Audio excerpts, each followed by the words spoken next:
My name is Anna Levin Shohat. My mom's name was Svetlana Levin, and she was born in 1936 in Kharkov, which is part of Ukraine right now.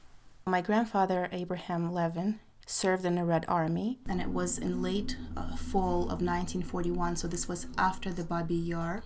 The news of Babi Yar, regardless of Soviet propaganda, has started to spread.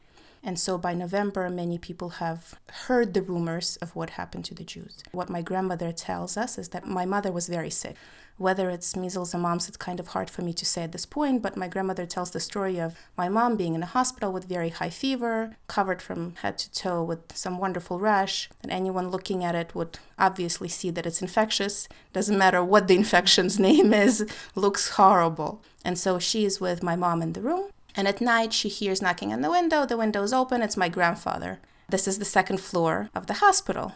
So my grandmother is, of course, scared, says, "What are you doing here?" "Well, there's going to be a last train leaving from Kharkov, and you and Sveta, which is my mother's name, are going to be on that train." "Are you kidding? The child has high fever, we're in the hospital." "No, you don't understand, you're going to be on that train." Thankfully, my grandmother and my grandfather had an amazing relationship where till the last days of both of their lives, they've respected and listened to each other. And so my grandmother did not ask any more questions. And of course, they wouldn't tell any doctors or nurses. So what they did is they stole my mother from the second floor window. Right? So how do you transport that child safely from the second floor? How do you transport my grandmother, who is not an acrobat, from a second floor? I also don't know.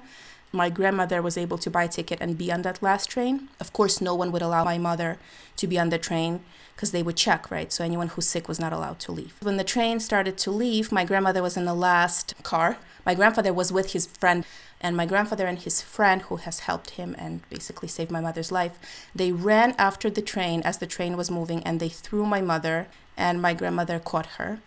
And that's how they left Kharkov and ended up in Kazan, which is a city deep into Russia. And so that's how they survived the war.